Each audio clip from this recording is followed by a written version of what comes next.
Hello दोस्तों, तो आज की इसमें बात करने वाले हैं क्लास 8 के चैप्टर ऑफ इंग्लिश के, जो कि है Bipin Chaudhary's lapse of memory. हम लोग को इसमें देखना है कि कैसे कुछ लोग मिलकर बिपिन चौधरी को ट्रिक करते हैं ताकि उनका ऐसा फील आने लग जाए कि उनका जो मेमोरी है वो लॉस हो रहा है। तो इसकी स्टार्टिंग क्यों होती है और कैसे होती है उसको हम लोग इसमें देखेंगे। तो सबसे पहले जो स्टोरी के स्टार्टिंग में कहा गया है कि बिपिन चौधरी जो थे वो रेगुलर की तरह कालीचरण बुक शॉप में गए थे, क्योंकि वहाँ पे हमेशा जाते थे उसको विजिट करने। लेकिन एक दिन जो उनको बहुत अजीब फील आ रहा होता है कि मानो कोई स्ट्रेंज आदमी जो है उनको बहुत देर से देखे जा रहे हो, और वो इसलिए वो सोचते हैं कि उन्हें कौन देख रहा है, और इसका पता लगाने के लिए वो इधर उधर देखना शुरू करते हैं। जब वो अपने आसपास में देख रहे होते हैं तो उन्हें एक आदमी दिखता है जो कि उनकी तरफ देख के स्माइल करता है। और वो आदमी ऐसा अपने आप को शो करता है जैसे कि मानो वो सरप्राइज है ये जानकर कि बिपिन बाबू उनको नहीं पहचाने। मतलब आदमी अपने आप को कलीग बता रहा था। वो आदमी उनके पास जाता है और कहता है, बिपिन बाबू, आपको पता है मैं आपके साथ एक सप्ताह जो है पूरा रुका हुआ हूँ रांची में, और ये बात है 1958 की।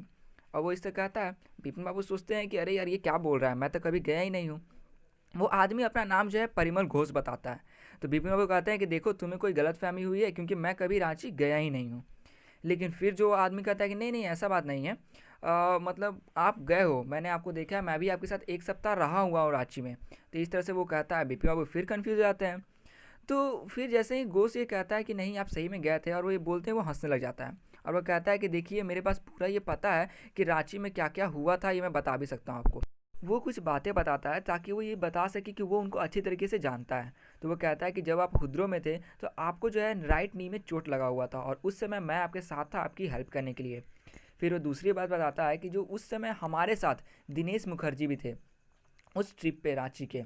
और इस तरह से वो कहता है कि मुझे और भी आपके बारे में पता है, जैसे कि उस रांची ट्रिप में जो है आपने एक बंगलो हायर किया था, लेकिन वही दूसरी तरफ मुखर्जी जो थे वो अपने बहन के साथ ही रुके हुए थे।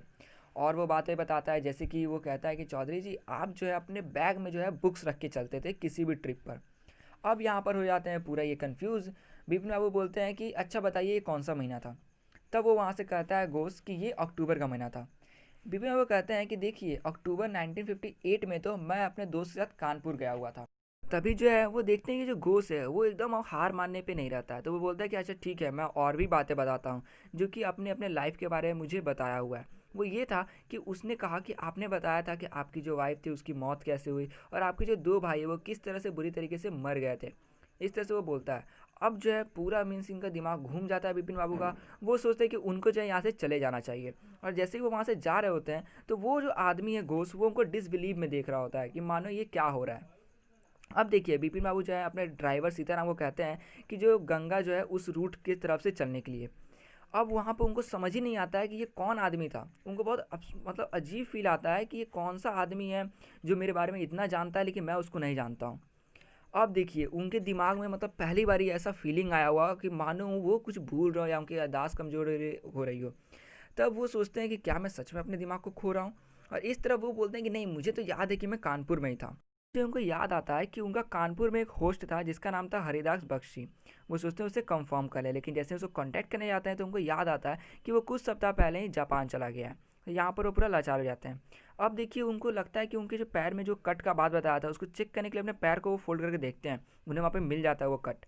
अब उनको ये भी बताया हुआ था कि मुखर्जी जो है दिनेश मुखर्जी वो भी वहीं पे थे। अब वो ये सोचते हैं कि अपने ऑफिस से वो घर चले जाएँ तो ज़्यादा बेटर रहेगा। लेकिन उनको अब जो है ना भूख लगता है ना प्यास लगता है। और इसलिए जो है वहाँ पर वो ये सोचते हैं कि वो कंफर्म कर ले दिनेश मुखर्जी को कॉल करके कि वो सच है कि झूठ। वो दिनेश मुखर्जी को कॉल लगाते हैं कि देखो मुझे घोष ने ऐसा ऐसा बताया। अब जो दिनेश मुखर्जी बोलता है कि हाँ ये बात सच है, तुम हमारे साथ वहीं पर थे रांची में। अब ये पूरा कंफ्यूज हो जाते हैं कि अरे यार मुझे पक्का यकीन है कि मैं कानपुर में था, तो ये रांची रांची का बात कहाँ से आ गया। अब जो है वो गुस्से में क्या करते हैं फ़ोन को रख देते हैं नीचे। उनको ऐसा लगता है कि उनका जो पूरा माइंड है वो घूमता जा रहा है। इसलिए वो जो है मीन्स अपने लंच जो है वो भी ठीक से नहीं कर पाते हैं। क्योंकि यहाँ पर जो दिनेश मुखर्जी थे ये भी उनका चिंता बढ़ा देते हैं। बीपी में वो सोचते हैं कि लगभग 25 साल बाद उनको ऐसा लग रहा हो कि वो बीमार की तरह हो गए हों। इससे वो अपने काम को ठीक से कर नहीं पाते हैं, और घर जो है वो लगभग 2:30 में पहुँच जाते हैं क्योंकि उनका दिमाग पूरा घूम चुका होता है। तभी 7:30 में ये मतलब आता है कि कोई विजिटर चुन्नी बाबू करके उनसे मिलने आया हुआ है। बीबा वो कहते हैं कि मैं जानता हूँ चुनीलाल को, हम लोग स्कूल में एक साथ पढ़े लिखे हैं, लेकिन जब चुनीलाल का रफ टाइम चला था मीन्स ख़राब वक्त, तो आया था मुझसे जॉब मांगने, लेकिन मैंने उसे कह दिया था कि नहीं मैं तुम्हें कोई जॉब नहीं दे सकता हूँ क्योंकि तुम कोई काम नहीं कर सकते, किसी काम के लायक नहीं हो। उन्हें देखने को मिलता है कि चुन्नीलाल वापस उनसे मिलने आया है और वो प्रेशर देता रहता है मतलब इस बात के लिए। तभी वो बोलते हैं कि उसको बोल दो कि कुछ सप्ताह बाद आए। लेकिन उनके दिमाग में कुछ ऐसा आता है कि वापस जो है उससे वो मिलने चले जाते हैं। उनको लगता है कि हो सकता है कि वो कुछ हेल्प कर दे चुन्नीलाल। जाते हैं वो चुन्नीलाल को कहते हैं कि देखो बताओ क्या मैं 1958 में रांची में था। चुन्नीलाल कहता है हाँ तुम वहीं पर थे। क्यों तुम्हें ऐसा क्यों लग रहा है? इतना तेज़ दिमाग वाला आदमी ये कैसे भूल सकता है? और उस समय मैं ही गया था तुमको रेलवे स्टेशन पे छोड़ने। और इस तरह से बिपिन बाबू का जो पूरा हेल्थ है वो और डाउन लगता है। वो इतने हार्ड वर्कर थे, अब उनको ऐसा लगता है कि मतलब उनका जो दिमाग है पूरा घूम रहा है। तो चुनीलाल कहता है कि देखो तुम जो है कोई स्पेशलिस्ट को दिखा लो, क्योंकि अब जो है तुम्हारा माइंड पूरा फिर रहा है। तो इसलिए जो बिपिन बाबू रहते हैं वो डॉक्टर परेश चंद्रा से बोलते हैं कि अपने प्रॉब्लम को बताते हैं कि ऐसा ऐसा है। डॉक्टर भी पजल हो जाते हैं, बोलते हैं कि ये तो बहुत अजीब केस है कि सारा चीज़ याद है, एक चीज़ वही पार्ट मिसिंग है। तो वो बोलते हैं ठीक है कोई बात नहीं, मैं हेल्प करूँगा। यहाँ पर जो है वो जब डॉक्टर उनको हेल्प कर रहा होता है तो वो धीरे धीरे करके और सब भूली भूली चीज़ों को भी, जो छोटे छोटे चीज़ थे उन सबको याद कर लेते हैं, लेकिन उनको रांची ट्रिप के बारे में कुछ खबर नहीं आता है। अब जो है डॉक्टर ये मतलब को बोलते हैं, डॉक्टर सजेस्ट करता है कि देखो तुम्हें जो है रांची जाना चाहिए, वहाँ का कहीं नज़ारा वो जगह देख के तुमको याद आ जाए। वो सोचते हैं कि हाँ ठीक है, कहीं हो सकता है कि मैं वहाँ पे जाऊँ और वहाँ का साइट देख के ही मुझे याद आ जाए कि मैं वहाँ पर गया था कि नहीं गया था, मतलब अगर कुछ भूले होंगे तो इस तरह से वो जो है स्टार्ट कर देते हैं वहाँ से निकलना, सोचते हैं। वो जाते हैं डॉक्टर के एडवाइस पे, रांची निकल जाते हैं, रेलवे स्टेशन पहुँचते हैं। वहाँ पे पहुँचने के बाद भी वहाँ पे घूमते भी हैं, लेकिन उनको ऐसा फील आता है कि नहीं नहीं मैं यहाँ पर कभी नहीं आया हूँ, क्योंकि ये सारा प्लेस जो है एकदम नया है। बिपिन बाबू सोचते हैं कि उनको जो है पूरा सिटी जो है ये घूमना चाहिए, इसलिए वो पूरा सिटी घूमते हैं। यहाँ तक कि वो हुद्रों में भी जाते हैं, जहाँ पर वो आदमी कहा रहता है कि उनकी जो किडनी है उसमें चोट लगा रहता है। वो हुद्रों में भी घूम लेते हैं, फिर भी उनको कुछ याद नहीं आता है। अब जो है अचानक से उनको ऐसा फील आता है कि कोई दो आदमी जो है, उन गुजराती आदमी जो कि उनको उठाकर कहीं पे रखा हुआ है, मीन्स किसी चीज़ पे सुलाया गया है। क्योंकि ये अपने आप को टायर्ड फील करते हैं, इनको लगता है कि जैसे ये बेहोश होकर गिर गए हों। इनके दिमाग में सिर्फ एक ही बात चल रहा होता है कि अरे यार मेरे दिमाग को क्या हो गया, अब लगता है कि मैं जो है अब मरने वाला हूँ, मतलब अब जो है मेरा दिन ख़त्म है। फिर वो सोचते हैं कि कहीं ऐसा ना हो कि उनका पूरा जो लाइफ बचा हुआ है उसको पूरा अस्पताल में बिताना पड़े, क्योंकि वो जो है पूरा बिखर चुके थे, उनको समझ नहीं आ रहा था उनके साथ हो क्या रहा है। उनका जो दिमाग है वो सच में ख़राब होता जा रहा है क्या? अब देखिए क्या होता है।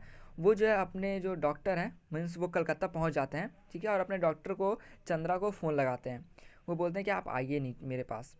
अब वो एक आइस जो बैग रहता है उसको अपने सिर पे रख कर सो जाते हैं। तभी उनको एक लेटर मिलता है। उस लेटर को कौन भेजा रहता है? तो चुन्नी लाल भेजता है। उसको खोल के वो देखते हैं तो उसमें पूरा लिखा रहता है, मीन्स पूरा चीज़ के बारे में।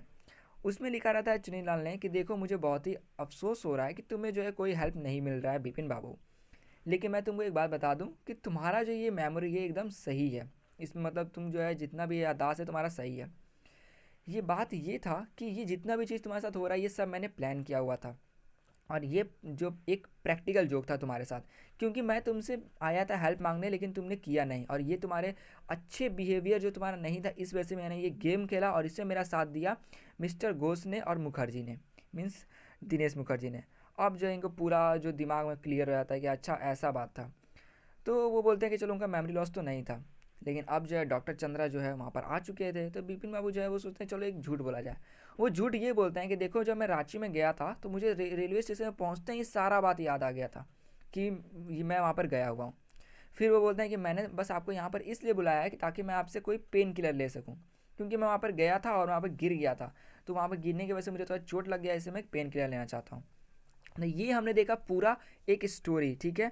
तो यहाँ पर हम लोग देख सकते हैं कि ये सिर्फ गेम इसलिए खेला गया था क्योंकि उनकी हेल्प नहीं की थी किसने? तो बिपिन बाबू ने हेल्प नहीं की थी चुन्नीलाल की। तो ये देखिए पूरा एक स्टोरी था। तो दोस्तों आशा अगर आपको वीडियो अच्छी लगी हो तो मिलते हैं इसके अगले वीडियो।